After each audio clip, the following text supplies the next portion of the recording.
अस्सलामुअलैकुम मेरे दोस्तों बुज़ुर्गों। उम्मीद करना है कि अल्लाह ताला आप सबको खुश रखे और अल्लाह ताला आपको सबको सेहत अता फ़रमाए और अल्लाह ताला आपको रिज़्क़ हलाल अता फ़रमाए। मेरे दोस्तों बुज़ुर्गों कि अल्लाह ताला ही हमको सबको रिज़्क़ देने वाला है और जो भी मुश्किल होगी अल्लाह ताला ही हमारी पूरी करेगा। आज एक मैंने अपनी बहन की वीडियो देखी। उस वीडियो के अंदर एक रिक्शे वाले ने उसके साथ धोखा किया और वो रो रही थी, बहुत परेशान हो रही थी। आज देखें कितने ही लोग जो है ना ये मामलात उल्ट कर देते हैं। तो उसके मालिक था, वो मकान मालिक था और उसकी किराएदारनी थी वो। उसके साथ उसने धोखा करता रहा और उसको साथ में कि उसके साथ बिजली का बिल जो है ना वो उसको ज़्यादा आता था, तो वो उसी से ना वो ले लेता था और वो बेचारी बहुत परेशान थी। देख के आई, बहुत रो रही थी। मुझे उसकी वीडियो देख के बहुत दुख हुआ। तो अल्लाह ताला ही सबको हदायत दे। हदायत तो अल्लाह के हाथ में, इंसान के हाथ में नहीं है। हदायत इंसान के हाथ में होती तो मेरे भाइयों आप हुज़ूर सल्लल्लाहु अलैहि वसल्लम के चचा अबू जहल को हदायत मिल जाती। आप हुज़ूर सल्लल्लाहु अलैहि वसल्लम अबू जहल के पास बहुत ज़्यादा गए, उनके पास कलमे वाली दावत लेके। ए मेरे चाचा मेरे कान में कह दें कि ला इलाहा इल्लल्लाह, अल्लाह एक है। तो वो उन्होंने इनकार कर दिया। उन्होंने कहा नहीं, मैं सरदार, इतना बड़ा सरदार हूँ तो मुझे कैसे।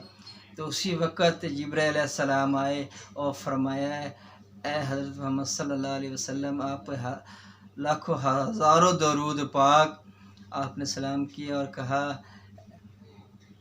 आप हज़रत सल्लम से फरमाया कि अल्लाह ताला का हुक्म है, हदायत किसी के हाथ में नहीं है, हदायत तो मेरे हाथ में, मैं जिसको चाहूँ हदायत दे सकता हूँ यकीनन।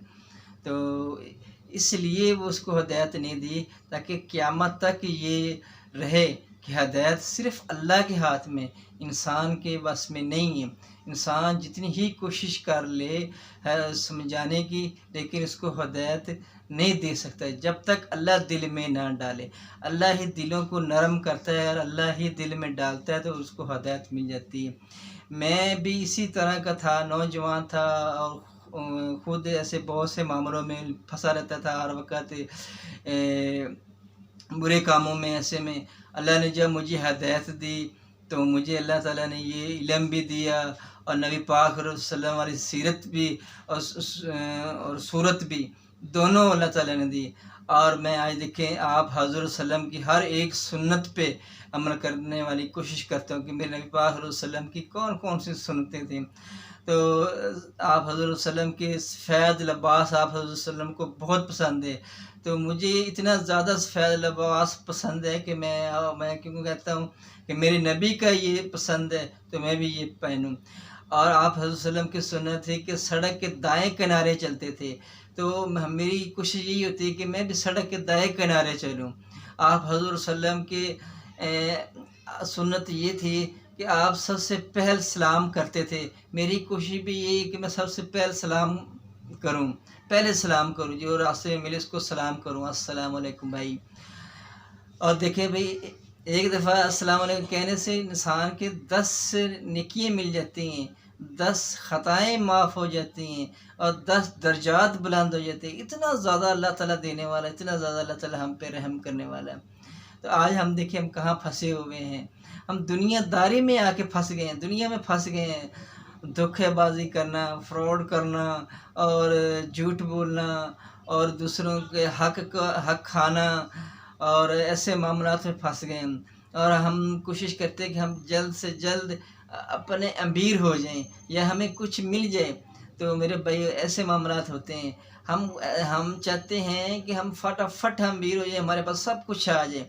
अल्लाह ताला उस बंदे को उतना ही देता है जितनी उसकी वैल्यू होती है। अल्लाह ताला उससे बढ़कर नहीं देता है। देखिए अल्लाह ताला उस बंदे को पसंद करता है जिसको अल्लाह ताला कम देता है। देखिए क़यामत के रोज़ जितना ही अल्लाह ताला देगा उसका हिसाब लेगा। जब हम आप हज़रत सल्लम की बेटी ने मांगा तो आप हज़रत सल्लम ने फरमाया अपनी बेटी से, ए फ़ातिमा, अगर तू जा नमाज़ उठा के देख, नीचे सोना के ढेर लगे हुए हैं, हीरे जवाहरात हैं, सोना है, जितना चाहो आप इसमें से ले लो, लेकिन ये कि आपको इसका क़यामत के रोज़ हिसाब देना पड़ेगा। आप रसूलुल्लाह की बेटी ने फरमाया कि मुझे ये सोना नहीं चाहिए, मुझे ये कुछ नहीं चाहिए, मैं क़यामत के रोज़ इसका हिसाब नहीं दे सकूँगी। तो मेरे भाई दोस्तों, हमारे नबी तो ये नबी की आल और नबी पाक वसल्लम ये उनका ये सिखाया हुआ था। तो देखिए कैसे मामला थे कि ना, तो अल्लाह ताला ने कहाँ से नवाया, 1,24,000 अम्बिया कराम आए, सब के ऊपर से पहले परेशानियाँ आई, उसके बाद उनके ऊपर अरूज आया। पहले ज़वाल था, नबी के बाद जितने ही नबी है सब पे पहले ज़वाल था, उसके बाद अरूज आया, अरूज के बाद ज़वाल किसी नबी पर भी नहीं आया। तो हमारे इंसानों के ऊपर हैं, ज़वाल भी आता है, अरूज भी आता है, फिर ज़वाल आता है, ऐसे मामलात होते हैं। हमारे इंसानों, आम इंसानों के साथ ये मामला होता है। देखिए कितने बड़े बड़े बादशाह कैसे गर्क हो गए हैं। फ़िरौन देख लें कितना वो बड़ा अपने आप को खुदा कहता था, इतनी बड़ी उसके पास दौलत, इतनी बड़ी बादशाही थी, वो पानी में गर्क हो गया। देखिए पानी के अंदर डिबोने की सिफ़ात भी अल्लाह ताला ने रखी है। ये कहते हैं कि पानी के अंदर डुबोने की सिफ़ात कैसे डुबो दिया, अल्लाह ताला ने इसके अंदर सिफ़ात रखी है। अल्लाह ने चाहा उसी पानी के अंदर से हज़रत मूसा अलैहिस्सलाम को पानी रास्ता दिला के बचा के ले गया, उनकी कौम को लेके चले गए, बनी इसराइल को लेके चले गए, और उसी पानी के अंदर फ़िरौन की फ़ौज समेत उसको डुबो दिया और क़यामत तक इबरत का निशान बना दिया, ताकि जो उसके ऊपर ये हो हर इंसान ये सोचे समझे कि अल्लाह ही सब कुछ करने वाली ज़ात है, अल्लाह के सिवा कोई कुछ नहीं कर सकता, और अल्लाह ही ने आग के अंदर जलाने की सिफ़ात रखी है, और छुरी के काटने के अंदर भी अल्लाह ही ने सिफ़ात रखी है। अल्लाह इनमें से सिफ़ात ले ले तो ये कुछ नहीं कर सकते। देखिए हज़रत इब्राहीम अलैहिस्सलाम को नमरूद बादशाह ने आग में डाला, आग की रस्सियाँ जल गई, लेकिन हज़रत इब्राहीम सलाम का एक बाल भी नहीं जला। और क्या है कि इसका क्या हमें मिलता है कि अल्लाह ही ने जलाने की सिफ़ात आग में रखी है। और देखें हज़रत इब्राहीम सलाम ने अपने बेटे के हज़रत इस्माईल सलाम की गर्दन पर छुरी चलाने की कोशिश की, ज़ोर लगा के कोशिश की कि मैं कुर्बानी दे दूँ। हज़रत इब्राहीम सलाम अपने बेटे इस्माईल सलाम के गर्दन पर, लेकिन अल्लाह ताला ने हुक्म दिया है, ए छुरी ख़बरदार तुमने नहीं काटने गर्दन को।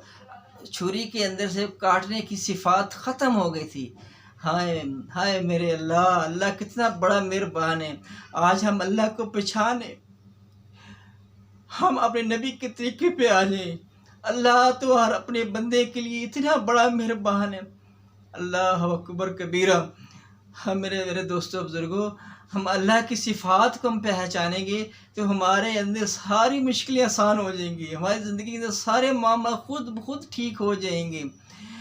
और मेरे भाइयों दोस्तों बुज़ुर्गों, कि मैं उम्मीद करता हूँ कि मेरी बात आपको अच्छी लगी होगी, तो प्लीज़ आप मेरे चैनल को सब्सक्राइब करें और आगे बात को शेयर करें। और दूसरी बात ये, अगर मुझसे कोई गलती हो जाए बात करने में तो प्लीज़ आप मुझे माफ़ कर दीजिएगा, क्योंकि मैं इतना ज़्यादा पढ़ा हुआ नहीं हूँ, इल्म नहीं है मेरे पास इतना ज़्यादा। ज़री बातें हम भी बुज़ुर्गों में महफ़िलों में बैठते हैं, उलमा इकराम पर बैठते हैं, उनसे सुनते हैं, तो फिर ही हम ही बात करते हैं। अब हम दावत तबलीग का काम करते हैं तो लोगों के पास चल के जाते हैं, हर एक के घर के पास दरवाज़ा खटकाते हैं और कहते हैं उनकी ईमान यकीन की दावत देते हैं। ईमान यकीन हमारे अल्लाह का क्या हुक्म है, मेरे नबी का क्या तरीक़ाकार है, उनको बताते हैं जाके, और अल्लाह ताला उनके दिलों में डाल देता तो वो चले जाते हैं। देखिए मैं भी पहले कुछ नहीं लेता, मुझे सही तरह से कलमा भी नहीं आता था, तो मुझे अल्लाह ने हिदायत दी और मुझे ये इस तरफ ले गए और अल्हम्दुलिल्लाह मैंने दावत तबलीग का काम किया और उलमा इकराम के साथ जुड़ा और उलमा बुज़ुर्गों में बैठा, वहाँ से इल्म हासिल करता करता करता करता अल्हम्दुलिल्लाह आज बहुत इल्म अल्लाह के, जब मैं अल्लाह को याद करता हूँ, मेरे नबी पाक को याद करता हूँ, सहाबा इकराम को याद करता हूँ, सहाबा इकराम के वाक़ियत को बयान करता हूँ। देखें शिफ़ा, देखें अल्लाह ताला ने हमको, हम कहते हैं कि शिफ़ा जो है वो दवाई में है, शिफ़ा दवाई में है, तो दवाई खाएंगे तो हमें शिफ़ा मिल जाएगी। मेरे भाइयों दोस्तों बुज़ुर्गों, ऐसी बात नहीं, शिफ़ा अल्लाह के हाथ में है। हज़रत मूसा अलैहिस्सलाम ने अल्लाह ताला से कहा कि जब उनके पेट में दर्द हुआ तो उन्होंने कहा कि मेरे पेट में दर्द है, अल्लाह से कहा तो मैं क्या करूं? अल्लाह ताला ने फरमाया, ए मूसा तो फ़लाँ दरख्त का जाकर पत्ता खा ले। हज़रत मूसा अलैहिस्सलाम गए और वहाँ दरख्त का पत्ता तोड़ा और खा लिया और पेट का दर्द ख़त्म हो गया उनका। कुछ अरसे के बाद दोबारा उनके पेट के दर्द हुआ, तो जब दोबारा जाके पत्ता खाया तो उनका पेट का दर्द ठीक नहीं हुआ। तो हज़रत मूसा अलैहिस्सलाम तो कलीमुल्लाह थे, अल्लाह से कलाम करते थे। हज़रत मूसा अलैहिस्सलाम अल्लाह से कलाम करते थे। तो हज़रत मूसा अलैहिस्सलाम ने अल्लाह ताला से पूछा, या अल्लाह, मुझे पहले दर्द हुआ था तो मैंने फ़लाँ दरख्त का पत्ता खाया था, मैं ठीक हो गया था, तो अब मैंने खाया है, अब मेरा दर्द ठीक नहीं होता, क्या करूं? अल्लाह ताला ने फरमाया, ए मूसा, क्या तुम पत्तों के अंदर शिफा ढूंढते हो? क्या तुम्हें क्या लगता है कि पत्ते के अंदर शिफा थी? शिफा तो मैं देने वाला हूँ, तकलीफ़ देने वाला मैं हूँ और शिफा देने वाला भी मैं हूँ। तुम पत्तों को पीछे भागते हो। आज देखिए हम कैसे भागते हैं, हम फलां डॉक्टर के पास जाएं, हम दवाई खाएं, हम ये करें वो करें, लेकिन अल्लाह ताला जब चाहता है उस बंदे को शिफा मिल जाती है। जब अल्लाह ताला चाहता है उसके पास तकलीफ़ आती है। आज हमारे अंदर ईमान यकीन की कमी है।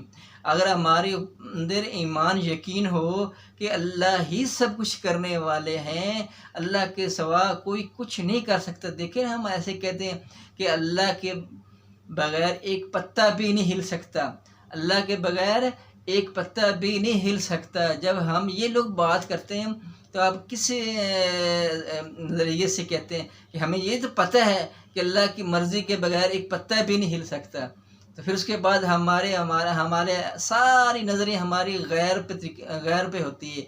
हम फ़लाँ अमल कर लेंगे, हम फ़लाँ काम कर लेंगे तो हम कामयाबी मिलेगी, हम ये कर लेंगे वहाँ से हमें शिफा मिल जाएगा, हम ये दवाई खा लें वहाँ से हो जाएगा। नहीं मेरे भाइयों, अल्लाह ही सब कुछ करने वाले हैं, अल्लाह के सिवा कुछ नहीं कर सकते। लेकिन अल्लाह ताला बंदे को ही वसीला बना के उसके पास भेजते हैं। अल्लाह का बंदे के दिल में डालता अल्लाह ताला, फ़लाँ बंदे के पास जाएगा तो उसकी हेल्प होएगी और उसके ज़रिए से इसको शिफा मैं दूंगा, तो वो उसकी हेल्प भी हो जाएगी। अल्लाह ताला एक दूसरे की हेल्प इस तरीके से करते हैं। जज़ाकल्लाह जी, मेरी बात आज लंबी हो गई थोड़ी सी, मैं माज़रत चाहता हूँ, बार बार कह रहे हैं माज़रत चाहता हूँ। मेरी जो है ना, अगर मुझसे कोई गलती हो जाए तो प्लीज़ आप मुझे माफ़ कर दीजिएगा। अस्सलामु अलैकुम व रहमतुल्लाहि व बरकातहू। अल्लाह हाफ़िज़।